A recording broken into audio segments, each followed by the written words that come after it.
dari surat Toha tadi, pasti kebaikan itu dikerjakannya hingga berbalas dengan surga, dan ada hadiah berikutnya adalah berjumpa dengan Allah. Kenapa? Di situ dijelaskan oleh Rasulullah dalam hadis yang digemari oleh kalangan sufi, man arofa nafsah faqad arofa rabbah. Barang siapa mengenal dirinya, maka dia akan mengenal Allah Subhanahu wa taala. Yang menjadi PR kita adalah kenali diri kita. Ketika kita mengenal diri kita, ketika kita menjumpai dengan orang yang kita cocok dengan kita, maka di saat itu kita tahu kita sama-sama makhluk Allah. Siapa yang menciptakan kita berdua nih? Aku musuhnya, dia musuhku. Sementara aku dan dia adalah penciptanya satu, Allah Subhanahu wa taala. Mungkinkah aku bermusuhan dengannya? Dia tak terima persahabatanku, urusan dia. Yang penting aku tidak lagi bermusuhan dengannya. Terakhir, adakah kita terganggu pikiran kita dalam melaksanakan hari-hari kita? Enggak ada, karena kita karena Allah. Halo sahabat semuanya, salam giat. Berjumpa di channel al.andawi.andi. Jangan lupa klik tombol subscribe dan nyalakan loncengnya ya. Terima kasih. Assalamualaikum warahmatullahi wabarakatuh. Waalaikumsalam warahmatullahi wabarakatuh. Tadi kan sudah dikunci bahwa sebenarnya tidak perlu ditanyakan Allah tuh sebelum Allah tuh dari mana, atau Allah tuh dari mana, atau Rasulullah tadi, karena Allah tidak seperti yang baharu. Kemudian kan Allah itu tidak berawal, tidak berakhir. Kemudian sifat Samiul Basir tadi tidak sama manusia dengan Allah. Tapi dalam surat Toha dikatakan apabila kamu berbuat suatu kebaikan akan dibalas dengan suatu kebaikan, yaitu surga. Dan bonusnya, tambahannya nanti kamu akan melihat Allah. Ini bagaimana kita nanti akan melihat Allah nanti di akhirat? Gimana tadi Bang? Di Toha tadi? Di Toha tadi kan dikatakan bahwasannya kalau kamu buat sesuatu kebaikan akan dibalas dengan kebaikan, yaitu berupa surga. Dan tambahannya ataupun bonusnya kamu akan melihat Allah. Ya. Nah, ini gimana kita penglihatan kita nanti? Apakah memang diizinkan kita penglihatan kita nanti bisa melihat Allah nanti di akhirat nanti? Terima kasih Pak Ustaz. Masya Allah, tabarakallah. Masya Allah. Betul. Baik, yang pertama adalah dia sudah sukses melewati pengenalan diri, Bang Da, yang pertama. Maka yang tadi sudah kita bahas, man arofa nafsahu faqad arofa rabbah. Barang siapa mengenal dirinya, maka dia akan mengenal Tuhannya. Berawal dari pengenalan diri, maka berkembang berikutnya dengan mengenal makhluk-makhluk Allah yang diciptakan oleh Allah yang Maha Suci. Sudah mengenal makhluk-makhluk Allah tadi, berakhirlah waktunya selama di dunia yang fana ini. Maka ketika dia sudah mengenal semuanya, bukannya dibahas tadi adalah tidak dibolehkan untuk membahas Allah. Boleh, tapi kenali dulu diri kita. Yang tak dibolehkan tadi Tuhan menanyakan tadi bahwasanya sebelum Allah itu siapa? Itu yang tak boleh tuh. Karena definisi Tuhan itu udah lari kita dari KBBI aja, nggak usah Quran dan hadis. Yang tidak dibolehkan tadi adalah misalnya zat Allah itu gimana? Nah itu sifat Allah itu tadi hampir sama dengan kita itu. Maka dalam mukhalafatul hawadis tadi itu kita dijelaskan jangan perbanding-bandingkan kita dengan Allah. Itu dia. Sampai nanti masalah takdir tuh. Nanti yang kajian itu nanti kita akan kupas. Fokus pada Abang dulu. Nah, dalam surah At-Toha itu adalah rentetan yang tidak bisa dipisahkan. Ketika diawali, kalau kau berbuat kebaikan, maka akan dilimpahkan balasan kebaikan. Bahkan kau akan berjumpa dengan Allah. Ketika dihilangkan yang pertama tadi, kalau kau melakukan kebaikan akan dibalas dengan kebaikan, ini tak dikerjakan ya, apakah mungkin dia berjumpa dengan Allah? Sementara kebaikan tadi itu dia dapat balasannya karena dia melakukan kebaikan. Apa tadi balasan kebaikan tadi? Surga tadi yang dia bicarakan. Dan surga tadi adalah dari apa yang perintah Allah, wa may ya'mal mithqala dzarratin khairan yarah. Barang siapa berbuat sedikit kebaikan saja, akan Allah tambah, akan Allah balaskan kebaikan. Tambah lagi surah Ibrahim ayat 7. La in syakartum la azidannakum. Kalau kau tahu bersyukur kepada Allah, kan ku tambahkan rasa syukur itu. Nah, kenapa dia bisa berbuat kebaikan? Karena dia tadi sudah mengenal dirinya, mengenal makhluk-makhluk Allah, sehingga dia melakukan kebaikan. Ini memang berat, Pak. Sampai-sampai kita nanti bisa duduk ketika abang melihat musuh saja. Abang terakhir gak melihat musuh, tapi melihat Allah. Ini hati-hati ya, ini saya pelan-pelan saya jelaskannya. Abang bukan melihat musuh, tapi melihat Allah dalam arti yang menciptakan musuh tadi. Artinya adalah kita nggak benci sama musuh tadi karena kita ingat musuh itu ada karena Allah yang ciptakan untuk menguji kita apakah kita membencinya berhabis-habisan atau karena tidak, atau kita akan sabar menghadapi dia dan mengatakan yang benar adalah yang benar, yang batil adalah yang batil, sehingga tidak ada dendam di situ. Saya ulangi lagi, Pak. Maka di sana tadi tidak ada bapak tadi, abang tadi dendam 7 keturunan kayak beliau India. Kenapa? Karena kita sadar, karena dia pun ada karena Allah yang memberadakannya. Membenci dia sama kita membenci Allah Subhanahu. Itu yang katakan Allah tadi dalam surat At-Taghabun ayat 2.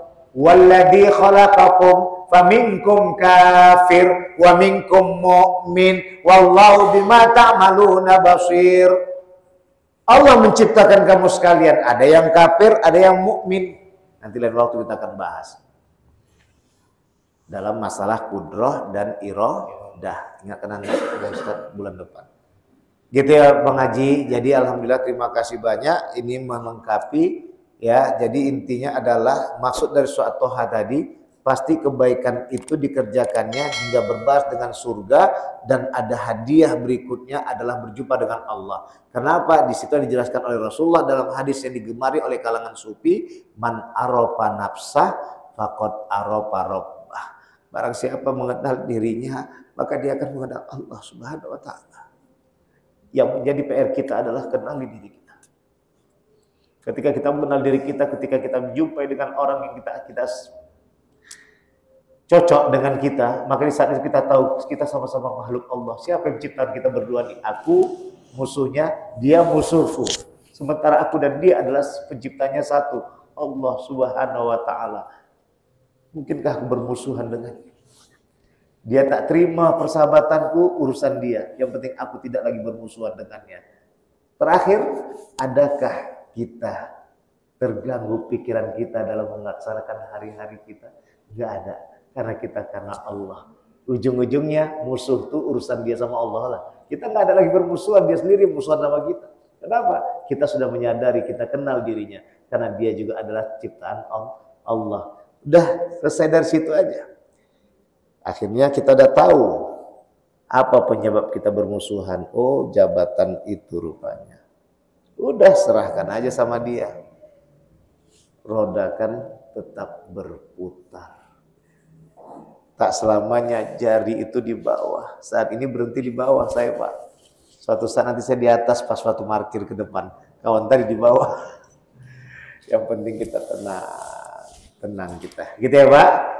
Bang Haji, makasih banyak. Ada lagi yang terakhir?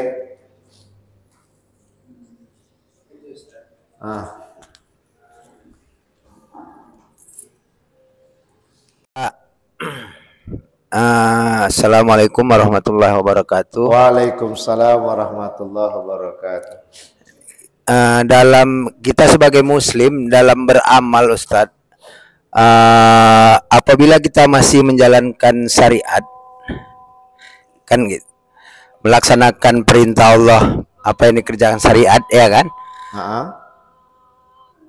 Apakah kita itu belum dianggap muslim yang taat gitu ya? Haruskah kita belajar tarekat, hakikat, mahrifat itu yang tingkatannya lebih tinggi gitu? Gimana tentang? Baik, mantap kali pertanyaan jemaah masjid ini, betul. Jangan-jangan ini keturunan wali-wali Allah semua. Masya Allah, alhamdulillah, tabarakallah. Makom syariat. Makom syariat. Nah, jadi memang ketika abang dah singgah dengan langsung berhenti bermalam-malam, itu yang menyesakkan. Syariat, tarekat, hakikat, makrifat atau makrifat, hakikat. Ini nggak usah digaduhi lagi nih. Ya, hakikat makrifat, makrifat hakikat beda-beda. Ada Imam Junaid, ada Imam Ghazali, ada Sayyidi Jenar, dan lain sebagainya. Tapi hakikatnya adalah hu Allah. Yang terakhir, kita yang selalu di sini aja syariat tarekat. Ketika abang tadi masuk di syariat, ini tadi yang bermalam-malam nih bang. Ini yang buat gaduh nih. Malas sekali ya pulang, malas sekali ya pergi, malas sekali ya bergerak dari tempat itu. Jadi akhirnya kita anggaplah tadi rumah orang sebelah tuh tak paten, rumah kita yang paten. Ini yang masuk tadi bermalam-malam. Harusnya sudah sampai dia bersyariat tadi, maka dia akan kembangkan untuk menjadikan dirinya kepada tarekat. Oh, aku tahu hukum ini mau kujalani. Udah tahu aku tadi bahwasanya ini lampu hijau. Lampu hijau tuh jalan. Kayak mana cara jalannya? Karena kita nggak masuk pada dunia tarekat. Dunia tarekat tadi disuruh untuk membawa kendaraan itu. Kalau udah merah, oh ini praktek abang langsung. Berhenti apa? Hijau langsung bergerak. Tapi wilayah abang masih syariat dan tarekat. Tapi ketika abang sudah masuk kepada hakikat, abang tak nengok lampu itu hijau, tiba-tiba terasa tuh seakan-akan warna hijau itu langsung ngatal, langsung bergerak abang tiba-tiba mengangkat gas. Itu hakikat.